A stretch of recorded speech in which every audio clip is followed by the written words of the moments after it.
Who this behemoth hunk mowing down the cops? Nobody can stop this large-scale massacre until he runs out of juice, at which point he is owned by the police. David Martinez is playing a game from Ripperdoc and loves it. But back in reality, looks like David and his single mom are financially strapped and they're barely living the minimum standards. David makes his way to school and we see the dystopian future and different classes of the haves and have-nots. Not sure why kids need to attend school if they're going to hook up to their visor and go virtual. However, the whole thing short-circuits thanks to David's unlicensed program. Mom is called in and they are forced to compensate. The principal thinks David doesn't fit in, but Mom is adamant to keep her son here. On the way back, of course, Mom lectures David about it all. David thinks he really doesn't fit in and wants to quit school and work, causing Mom to be sad because she has been busting her ass day and night so he can get a decent education. Okay, so David will stay and do his best. Suddenly they get caught in the middle of a crossfire between gangs. They crash. The rescue team abandons them because they aren't on the list. Not sure how David got out of there because he sent Mom to some quack hospital. Surgery is a success, but he has to pay up whatever fees. He goes home and tries to find whatever he can scavenge to sell. Then he is confronted by his cocky classmate, Katsuo, who tells him off to drop out. After Mom insults, he uses his kung fu software to beat the SHT out of David. More bad news for David as he is told that Mom will not survive. But wasn't the surgery okay? Yet it was. At least for the discount package. She won't make it and is given the funeral package. Oh damn. Mom then dies as David carries her jar of ashes back. Yeah, can't even enter his home because his rent is overdue. Just climbing from the ventilation. Now that he is stressed up and desperate, David then barges into Ripperdoc's place. Sorry to interrupt your virtual orgy, but David isn't here to sell whatever. He wants to fuse up with something and chrome up. At first, Ripperdoc doesn't want to install whatever but then agrees in exchange for something. David endures a painful surgery on his entire spine to install this Sandevistan implant, then walks all the way to school just to beat the crap out of Katsuo. He doesn't care if this is all caught on camera and that he will be expelled. The beatdown is done, he goes home. So what now? Yeah, screwed. Meanwhile, Katsuo's dad, Tanaka, who is some exec of Arasaka Corp., his assistant tells him about David's case. Because David underwent that implant and showed no side effects of some cyberpsychotic thingy, he suggests he could be a prime candidate to test some product of theirs. As David is in the train, he catches this thief, Lucy, trying to steal his chip. She turns the tables on him and has him work with her to steal the chips of others and they'll split the bounty. David agrees and finds it easy with his abilities to steal those chips without the owners even realizing it. After all that is done, David suddenly starts to bleed and collapse. In the ambulance, the doctor mentioning about he didn't take some precautions while installing the implant and thus this effect. Because the doctor wants to take out his chip and sell it for a high price, Lucy rescues David after renegotiating their cut as they ride out of the ambulance onto the freeway. They go see Ripperdoc, who gives some meds. Of course he is charging him since he isn't doing charity. He warns David not to screw around too much or the implant will fry his brains. Don't say he didn't warn you. Lucy brings David back to her place to drink and talk about things, like Edgerunners being another word for Cyberpunk in a series that David is into. Then about some new life on some new planet which sounds all that good like Utopia, but it's just a prison camp. David talks about his poor life and how his mom tried to work hard to get money for him but died. He stuck on because Mom was doing it for him. Lucy tells him he shouldn't work to achieve dreams of others but his own. She claims this city is worse than a prison camp and wants to get as far away from here. Then she takes him to some VR simulation of the moon. They hang out and have a blast. Just when the vibes between them are good, David is knocked back into reality. Some badass guy claiming Sandevistan belongs to him and he wants it back. Did Lucy sell him out? Maine claims he bought it from a supplier, but after he made the upfront payment, got ghosted. When he learns his supplier is David's mom and she just died, Maine lets him off the hook for now. David explains how she died and this implant has nothing to do with it. He offers to pay back by doing jobs but Maine will not allow it. After he shows what he can do, Maine will give him a chance. David feels sore that Lucy lied to him and waited for her buddies to come. She didn't plan on this, but since Maine couldn't shut up about his missing implant and she accidentally stumbled upon him using it, she had to do something. David returns home and gets a message from his principal who congratulates him of his reinstatement as well as scholarship with some demerit points removed as long as he apologizes. Of course, David is not interested. Next day, David goes to meet Maine and his buddies, Kiwi, Dorio and Pillar. Now here is the lowdown on the job. Meet Maxim, who is Arasaka's driver and Tanaka's bodyguard. They are to steal his data. Every weekend he is at some boxing match. They know his fighter will lose this weekend and when that happens, he will drown his sorrows in some bar he frequents. This is where David comes in to steal his data, and he must do so without him knowing. He must hand it to Dorio to make a copy and put it back before Maxim realizes it. Things are going well until suddenly Maxim's boss calls. This means he is going to move out and the data hasn't finished copying yet. Thanks to fellow Rebecca keeping him company, David and Lucy hide in his limo as they copy the data. But soon Maxim realizes his missing chip and rushes back to his limo. Well, it's time for David to learn how to drive if he needs to get away from this raging bastard. Now Lucy will face the ride of her life as David drives haphazardly through the freeway while avoiding Maxim's bloodthirsty goons. Eventually, the last one is going to kill David, but Maine arrives in time to blow the hell out of him into smithereens. With this success, Maine accepts David into his gang and gives him suppressants for Sandevistan as his fair share. Faraday then confronts Maine, and he is not too happy the havoc they have created in stealing the data, as Tanaka is now on high alert. Maine is not happy that the lack of info puts them in the dark, although Faraday claims the less they know, the lower their risk. They are paid to get the job done and not think. Now they wait until Tanaka lets his guard down again before moving in. Maine explains to David about Faraday as the one paying them and the best fixer around. It's simple. If you have no money, you are nothing in this business. David gets another message from the principal about his apology. Screw it. I guess David must be very free as he hounds Maine for some jobs. Well, he ain't got any right now, and since he is desperate to have one, he has David go deliver some package to Pillar and learns that his sister is Rebecca. Then Lucy calls him to hang out with him. Turns out Maine wouldn't stop about David having no job, and since she picked him up, I guess it's her responsibility. So in between confusing montages, we see David doing some training to buff himself up, enduring more painful surgery to upgrade his implants, getting into some sort of chaotic mess with his jobs that often end in some sort of bloodshed, partying with the rest of the gang, some advice Maine gives, and something about if he likes Lucy or not, because it's pretty obvious he has a crush on her, as well as Lucy's dreams of going to the moon.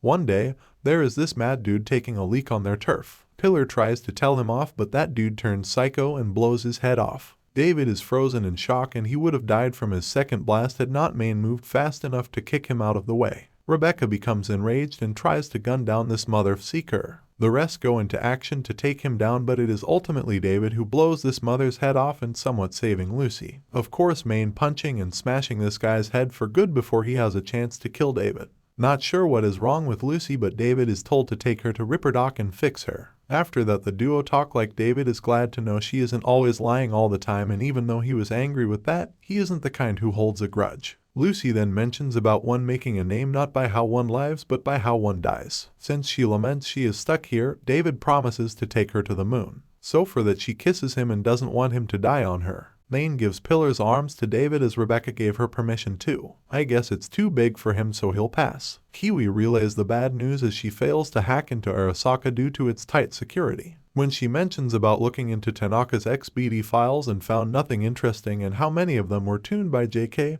David recognized that name. A fan of Jimmy Kurosaki, who created the Edgerunners series, David explains the great editing that JK does that no others could do. David then has this idea to get Tanaka to come alone. Something about meeting JK so as to fine-tune his personal fetish. I mean, would you bring an entourage just for that? The gang then hatch a plan to snag Tanaka. David meets him on pretense that he is his biggest fan. Just when Maine sneaks up on behind, JK unleashes some EMP that short-circuits them out. David is then kidnapped. Dorio and Lucy chase the guy in a bid to save David. Meanwhile, David finds himself surrounded by corpses and a gun in hand. Did he kill them? The police surrounds him, but he automatically mows them all down. Then as they shoot his limbs off, weapons regenerate in its place until he gets gunned down for good. Turns out this is some simulation by JK, as he explains most of his products are mostly for military prototypes, and those with cash will pay a high amount for that kind of material. He points out to Sandevistan, which was originally worn by Norris, and it took some elite police to finally stop his killing spree. JK is impressed he hasn't gone psycho yet from its effects, but as David claims he won't, although JK is pretty sure he will. Then he forces David to watch another simulation. This time Dorio and Lucy barge in. JK has his armed drones to attack. While Lucy does some super hacking, David stops the drones. JK gives up and is taken hostage. JK talks to David since he is a fan of his series. Because he is not completely metal and some parts organic, he will be pushed to the limit.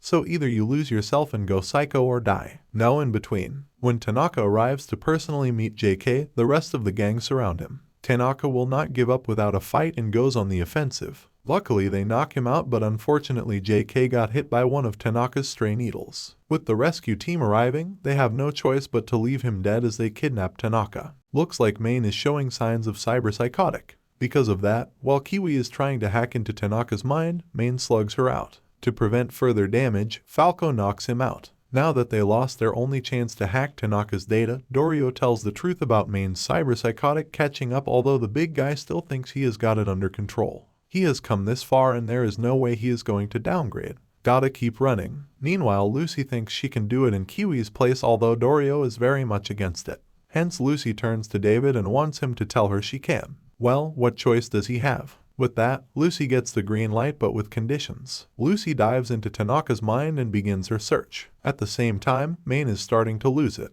Worse, Tanaka wakes up, but before David can tranquilize him out, Tanaka tries to convince him to stop as he reveals he is the one behind his reinstatement of the academy because he sees potential in him and is a valuable asset. This makes David hesitant. He can't abandon his friends, although Tanaka claims they are just using him. But what are the chances Arasaka will also use him? Then it gets worse as Tanaka gets short-circuited and dies, but not before they manage to save Lucy. Worse, Lucy points out there was no data in Tanaka. Now that Tanaka is dead and he has got some platinum premium policy, you bet the rescue squad and police are here right now. David takes Lucy and waits in the car while Maine and Dorio try to salvage Tanaka and stave off the police. David insists he wants to go help save Maine, although Lucy is very much against it. Time for her to believe in him. Maine has gone full cyberpsychotic as he kills all the police he sees. Dorio also gets killed in the line of fire while trying to protect him. When David returns to help him, Maine knows he is done for. Dorio is dead. This is as far as he goes. But not for David. David insists he can still help him, but with those shaky hands, it's time for him to flee. The whole place blows up as a stunned David escapes with Lucy, keeping Maine's arm as memento. Looks like a tough David is now the head of his crew. He has a new rookie, Giulio, who is a big fan of his. Despite being excited on this mission, he is also exhibiting some nervousness. David and the gang bust into some house, and since negotiations are not on the table, before you know it, it's a FC King massacre. Yeah, Rebecca being trigger happy, filling up everyone with lead. Ultimately, David finishes off the big boss himself, Izzy. Their mission seems to rescue a kidnapped girl. Too bad Giulio got too excited and rushes in. Bomb Trap has his guts splattered all over. The mission is a success and his employer is pleased with it. David has also earned a reputation for himself and got a few fans admiring him. David then goes to see Ripperdoc to get more upgrades. The latter talks about Adam Smasher, a legendary hero of some fourth corporate war. He is fully a cyborg, and to some, he is a walking nightmare. David then gets a call to meet Faraday. Time for another job. A job from Militech, who is Arasaka's bitter tech rival. Faraday also wants David to get Lucy back in the game since she has been on a break ever since that Tanaka gig. Faraday doesn't divulge in more details as he wants David to prove himself to him and see if he really lives up to his reputation. Back home, David tries to talk to Lucy into coming back, but looks like she still needs more time to herself. Then they head out to the outskirts of Night City to see the stars. This has Lucy reveal about her past. Born in another country but raised in an Arasaka facility, she and several other kids were tagged as Netrunners. They were trained to serve the best megacorp in the world, and this dream kept them going. Once training was over, they were sent to dive into the old net, an old system that was brought down by the infamous legendary hacker Rake Bartmoss. Arasaka's main goal was to look for lost info and knowledge.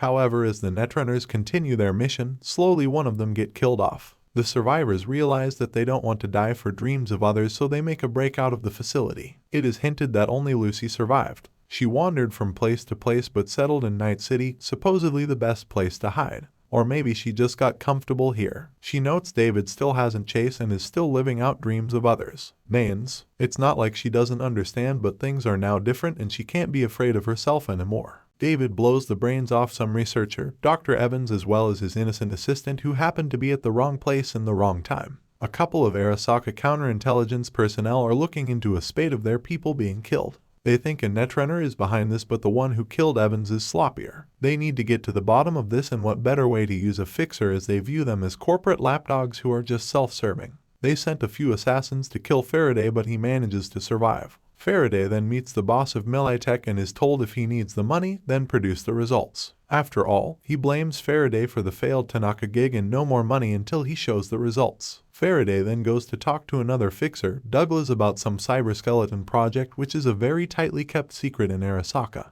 His job is to eliminate anyone who knows about it. However, a meddlesome netrunner has been meddling in this ever since Tanaka's death. Faraday has no idea on who it is, and this whole thing comes off as weird because it can't be an inside job as there will be traces of it. Hence, Faraday's job is to bring this netrunner alive for him. David is out on another mission that ends in a bloody massacre. However, he freezes up upon seeing a scared person, but eventually Rebecca blows his brains off. Later, Rebecca tries to confront him about this as he is getting more hesitant in each mission. David brushes it off, although Rebecca is concerned because she doesn't want him to end up like Pillar. David has nightmares about gunning down Evans and his assistant.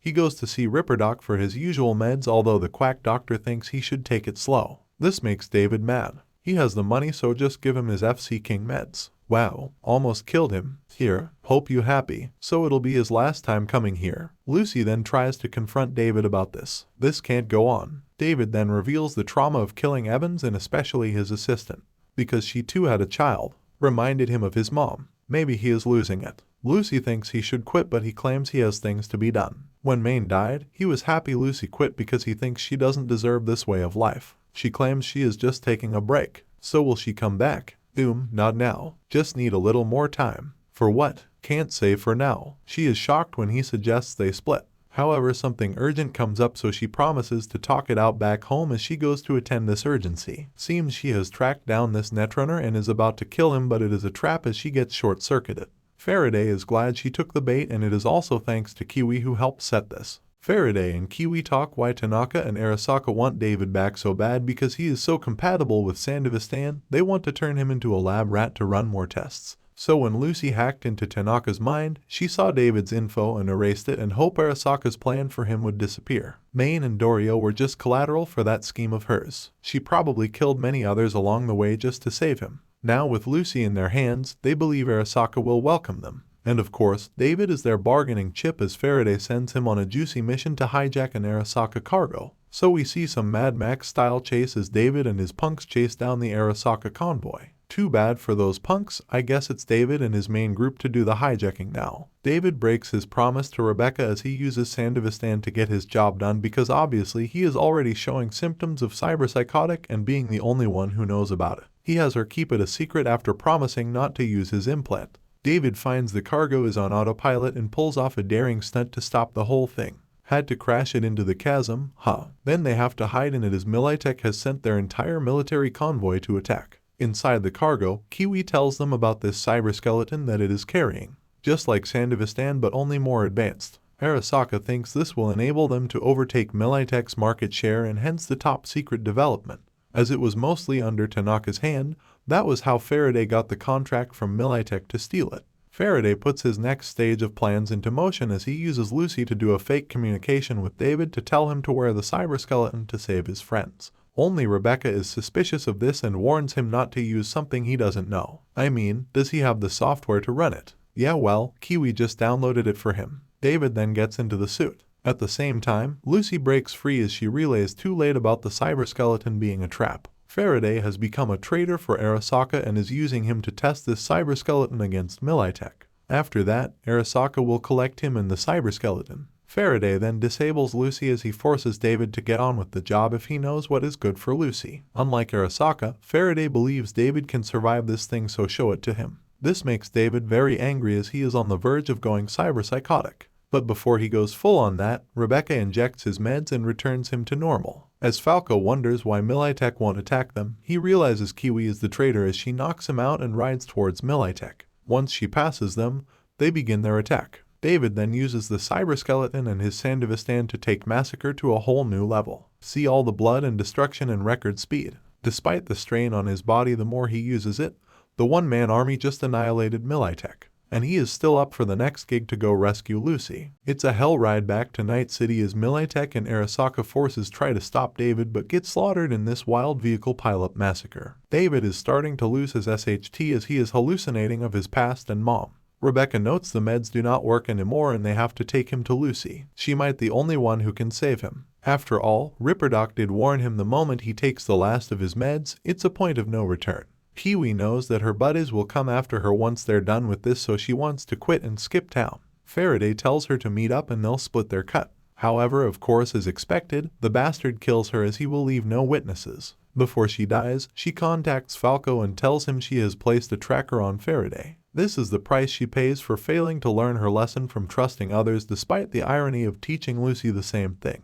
The counterintelligence side realizes that this issue has gone beyond their control. At this stage, David can't burn out on his own. No worries. They have hired Smasher to handle him. Besides, the cyberskeleton was made for him in the first place. Faraday sees Douglas to hand over Lucy. However, Douglas shifts the goalpost, although Faraday still claims he has the bargaining chip Lucy and her data in his hand. This is when David comes in and kills off all the goons. Smasher comes into the scene and has a showdown with David. David's goal is to get an injured Faraday who is being taken away by the rescue team, but Smasher wants to play with him. In all that helter-skelter and David losing himself, finally Lucy kisses him and wakes him up. She laments she didn't want all of this and only wanted him to survive. David says it's the only way to protect her from this city and everyone else he loves. He feels he isn't worthy of her, but without her, he has nothing. But she has a dream, and that's his dream too. With Smasher still smashing, Faraday falls to his death as David rendezvous with Falco and Rebecca. However, Smasher smashes Rebecca, forcing David to make his final arrangements with Falco before facing off with the behemoth. Falco takes Lucy away to escape. She wants to rescue David, but no, can't do. David has put him up to this for them to escape. If they turn back, he dies for nothing. He relays David's last words to her, "Sorry, can't go to the moon together." Eventually, David loses to a much experienced and Smasher and gets killed. No regrets in death. In the aftermath, Lucy manages to make her trip to the moon. It's not the same without David, Law. This is the end of my video, so please watching all of my anime recap series. Thanks for watching.